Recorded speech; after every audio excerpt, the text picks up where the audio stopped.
Мен әйелмін, әлі жаспын, бірақ менің әйелдік тәнім мен жаным 10 жылдан бері мұз болып қатып қалған. Төсек дегенді ұмыттым. Күйеуім үйге кеш келеді, үнсіз тамағын ішеді, телевизорға қарап жатады да сыртқа шығып кетеді. Ал мен бөлмеме жалғыз кіремін. Есікті жапқанда қабырғалардың салқыны маған тікелей тиеді. Жылу жоқ, құшақ жоқ, еркектің дәмін сезбеймін. Түнде жалаңаш тәнімді құшақтап жатып, өз қолыммен өзімді жылытамын. Айнаға қарағанда аппақ денемді көремін. Төсім толық, жұмсақ, белім әлі нәзік, ернім қып-қызыл. Мен әлі де жас, шөлдеп тұрған әйелмін. Бірақ 10 жыл бойы ешкім мені ұстамады. Күйеуім түнде менің бөлмеме кіреді. Ол мені әйел ретінде көрмейді. Түн сайын жастығым суланады. Бірде жылап суландырамын, бірде тәнімнің отын сөндіре алмаймын. Қолымды ішіме апарамын, баяу сипаймын, көзімді жұмамын. Қиялымда еркектің қолы, оның ыстық демі мен жалаңаш тәніме жабысып тұрған ыстығы. Мен ыңқылдай бастаймын. Ах, деп үнсіз ғана сыбырлаймын. Дірілдеп өзімді босатып қоямын. Содан кейін жылап жіберемін. Өйткені мен әлі әйелмін, бірақ мені ешкім құшақтамайды. Күйеуімнің көзінде басқа әйелдің жылуы бар екенін сеземін. Әйел байғұс бәрін сезеді ғой. Ол басқа төсектен, басқа тәннен ләззат алып жүр. Ал мен 10 жылдан бері қатып қалған бөлмеде, қатып қалған төсекте өзімді өзім жұбатумен келемін. Ішімнен сыбырлаймын, мен тірімін, мен әлі әйелмін, бірақ мені ешкім сезбейді.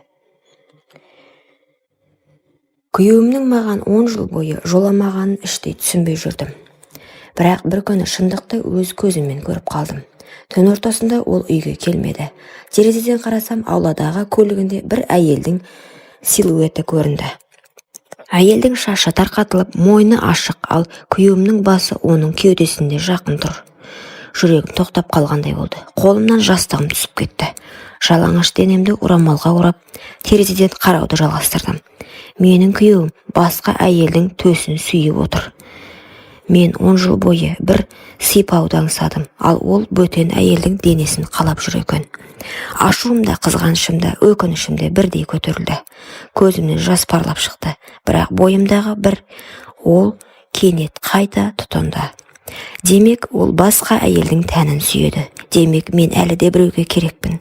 Менің де тәнім бар, менің де әйелмін дедім. Айна алдына барып халатымды шешіп тастадым. Өз тәніме қарадым. Аппақ төсім дірілдеп тұр. Белім әлі де нәзік, бұралған. Ернім қандай қызыл. Ол мені көрмеді, бірақ басқа еркек көреді деп сыбырладым өзіме. Сөйтіп кек алайын дедім. Сол түні ұйықтай алмадым. Қолымды төсіме апарып баяу сипадым. Екінші қолмен төмен түсіріп, денемнің ыстығын сездім. Аузымнан ыңқыл шығып кетті. Ах, мені де біреу осылай ұстаса ғой дедім. Төсегім дірілдеп, тәнім шөлін қандыра алмай жатып, өзімді қинап шықтым. Ал күйеуім сол түні бөтен әйелдің төсегінде менің жанымды өртеп жіберді. Сол сәтте шешімім пісіп жетілді. Мен бұлай өмір сүре алмаймын. Мен де әйелдік бақытымды табамын. Мен де тірі екенімді дәлелдеймін. Таң ата менің көзім ісіп кеткен еді. Түні бойы жылап шыққан едім. Түні бойы өзімді қинап шықтым. Ал күйеуім таңертең кіріп келді. Үстінде бөтен әйелдің иісі.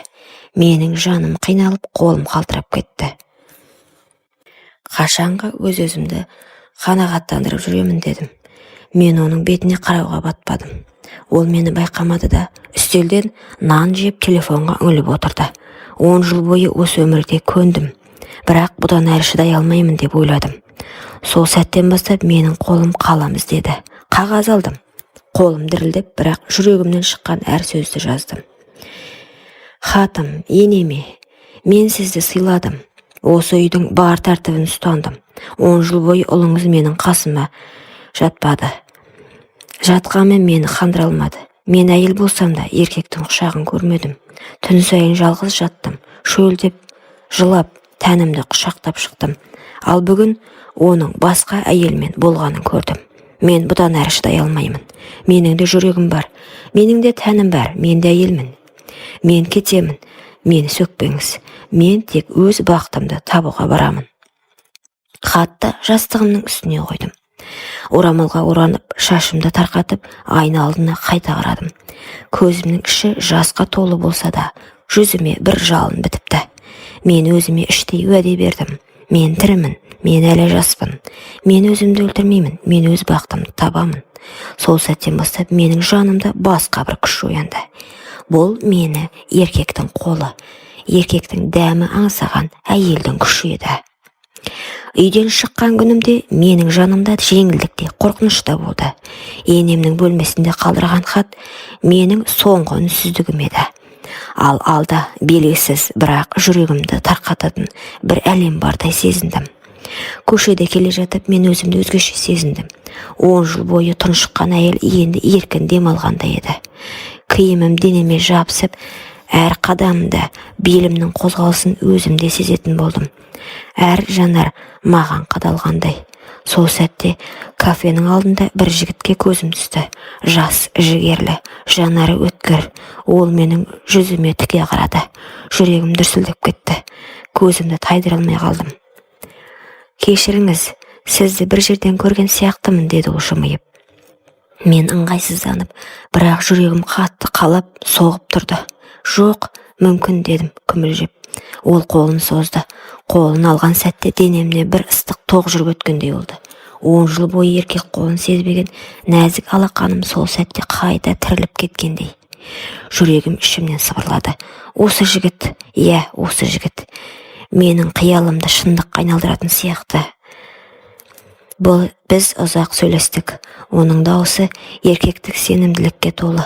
Ал менің даусым алғаш рет жанданып күлкім шыға бастады. Ол маған үңіле қараған сайын менің төсім көтеріліп, демім жиілеп бара жатты. Мен жас қыздай ұялып, бірақ әйелдік отыммен жанып тұрдым. Кетерде ол жай ғана сыбырлап айтты. «Сізді тағы көргім келіп тұр. Сізде бір сыр бар сияқты», деді. Мен басымды изедім. Ішімде бір от лапылдап, түнге дейін ұйықтай алмадым. Өйткені мен алғаш рет бөтен еркектің жанарынан өзімді әйел сезіндім. Келесі күні кешке ол хабарласты. Дауысы телефоннан естілгенде-ақ жүрегім дір ете түсті. «Сізді көргім келеді, қазір», дейді. Көруге келістім. Ішімде толқу, ұялу, бірақ бір тоқтаусыз тартылыс бар. Кешкі саябақта кездестік. Ағаштардың арасынан шыққанда ол маған тіке қарады. Жанары өткір, бірақ жылы. «Сіз бүгін әдеттегіден де әдемісіз», деді ол сыбырлап. Мен қызарып кеттім. Жүрегім дүрс-дүрсіз. Өзімді жас қыздай сезіндім. Ол қолымды ұстады. Қолының ыстығы алақанымнан жан жүрегіме дейін жайылып кетті. 10 жылдан бері алғашқы еркектік жанасу. Мен дірілдеп кеттім. Жігіт менің көзіме ұсақ қарады. Содан соң қолымды білегімнен жоғары сырғатты. Терге тиген әр жанасымды денемді тоғырғандай етті. «Сіз мені түсінбейсіз», мен дедім сыбырлап, сөз таба алмай. Ол менің сөзімді бөлді. «Мен бәрін сеземін. Сіздің жүрегіңізде от бар. Сіздің тәніңіз ұйықтап қалған. Мен соны оятқым келіп тұр», деді. Бұл сөздер менің тұла бойымды өртеп жіберді. Жүрегімнен ыстық ағып, төсім ауырлап, ернім дірілдеп бара жатты. Ол кенет мені құшағына тартып алды. Кеудеме басын тигізді. Оның жүрек дүрсілі құлағыма естіліп тұрды. Ал менің денем қысқарып ыңқылдай бастадым. Ол шашымнан сипап, құлағыма сыбырлады. «Сіз осындай нәзіксіз, сізді қалаймын», деді. Сол сәтте оның ерні маңдайыма тиді. Сосын мойныма, сосын ернімнің дәл жанына, кейін екі анарыма. Мен көзімді жұмдым. Жүрегімнен дауыс шықты. Мен енді тоқтай алмаймын. Ол маған еңкейіп ернімнің жанына жақындады. Жүрегім кеудемнен шығып кетердей дүрсілдеп тұрды. Ал менің қолым дірілдеп, белімнен ұстап тұрған оның алақанын ажыратқым келмеді. 10 жылдан бері ешкімнің демін сезбеген менің ернім алғаш рет еркектің ерніне жақындап келе жатты. Сол сәт ол мені құшақтап ернімді басты. Жан дүнием жарылып кеткендей болды. Ерні ыстық, дымқыл, нәзік. Менің ішімде өшкен әйелдік от лап ете түсті. Ыңқылдап жібердім. Ол одан сайын қатты қысты. Тәніміз бір-біріне жабысып кетті. Менің төсім оның кеудесіне тіреліп, дірілдеп тұрды. Ол менің белімнен төмен сырғытып, артымнан ұстай бастады. Менің бүкіл денем еріп бара жатты. Қолым еріксіз оның мойнынан құшақтап өзімді тарта бердім. Біздің сүйісіміз тоқтамады. Ұзақ, ыстық құмарлыққа толы. Менің тілегім еркімнен асып кетті. Жігіттің ерніне қарсы, ернім өздігінен ашылып, тілдеріміз түйісті. Сол сәтте менің денемнен ыстық діріл тарады. Ол ыңқылдап жіберді. Менің атымды атады. Мен оның құшағында жанып тұрдым. Көзімді ашқанда оның жанары жалындап тұрды. Сізді қатты қалаймын деді. Мен ернімнен тістеп дірілдеп тұрдым. Өзімде сыбырладым. Мен де, сен мені тірілттің дедім. Жігіттің жанарында от бар. Мен 10 жыл бойы көрмеген, аңсаған әйелді жаңартаудай оятқан жігіт. Ол мені қолымнан ұстап бөлмеме алып кірді. Есікті жауып маған тіке қарады. Сол сәтте жүрегім дүрсілдеп қана қоймай, бүкіл денем дірілдеп тұрды. Сіз дайынсыз ба деді ол. Мен көзімді жұмып басымды изедім. Даусым дірілдеп шықты. Иә, мен сені қалаймын. Ол жақындап мені құшақтап сүйіп жіберді. Мен ыңқылдай бердім, тоқтама. Халатым баяу сырғып түсті. 10 жылдан бері жабылып отырған тәнім алғаш рет еркек алдында ашылды. Мен ұялғаныммен оның жанарында құмарлық мені қаймықтырмады. Керісінше әйелдігімді мақтанышпен сезіндім. Ол менің төсімді қолымен қысып, ернімен сипағанда бүкіл денем шымырлап, ыстық дірілден жарылардай болды. Сен мені тірілттің дедім сыбырлап, көзімнен жас ағып жатып. Ол мені төсегіме жатқызды. Қолдарыма, мойныма, кеудеме тоқтамай әр жерімді сүйді. Менің денем әр жанасуды құмарлықпен өртене түсті. Сол түні мен 10 жыл бойы аңсағанымды алдым. Мен қайтадан әйел болдым. Менің жанымда, тәнімде жанып, шөлін қандырып, рахатқа бөленді.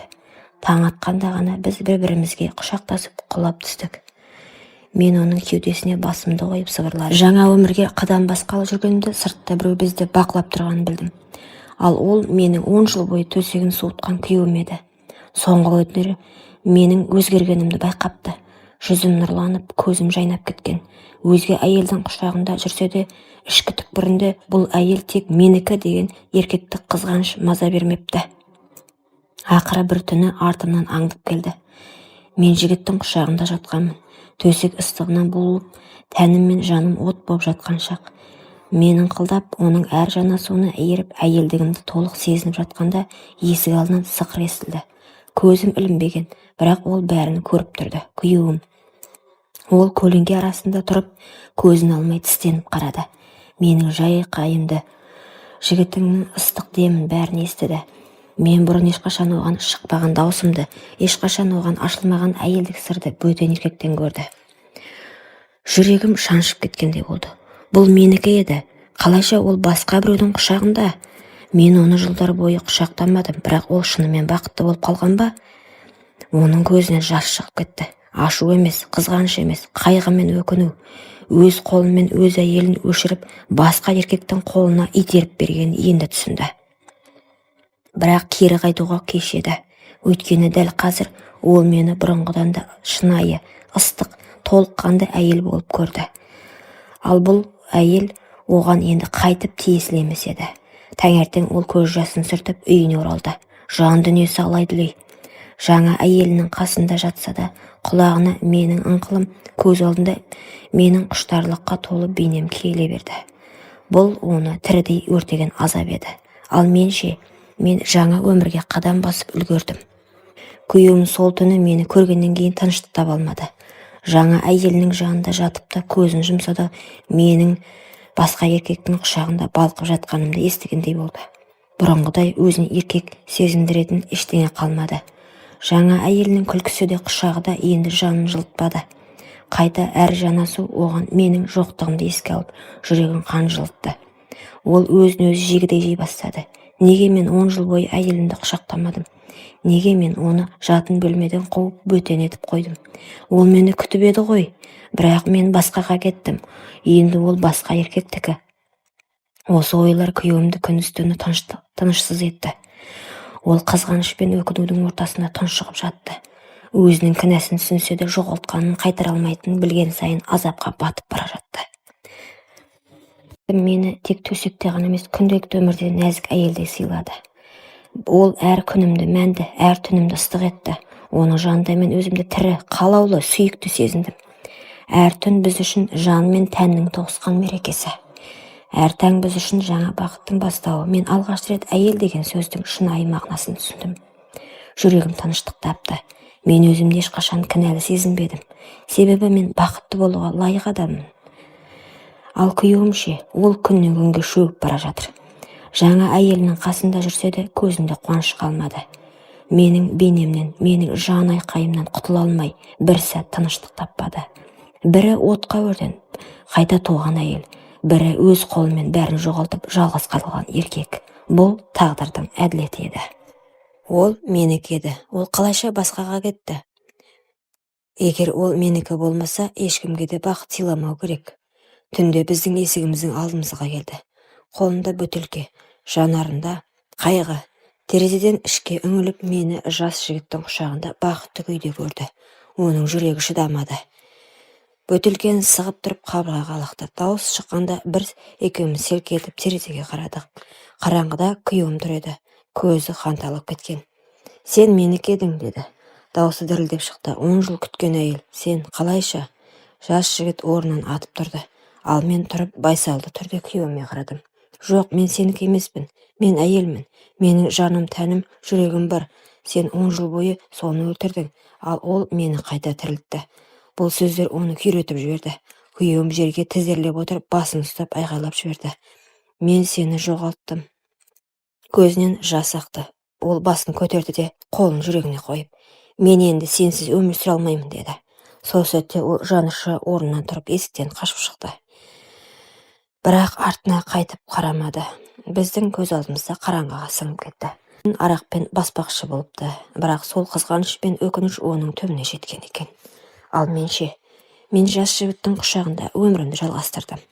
Мен әйел болып қайта тудым. Біз үйлендік. Мен өз бақытымды таптым, ал ол қызғаныштың құрбаны болды. Құрметті оқырман, өмірден алынған шынайы оқиғаларды тыңдағыңыз келсе, менің арнама тіркеліп лайк, комментарий жазып қолдап кетіңіздер.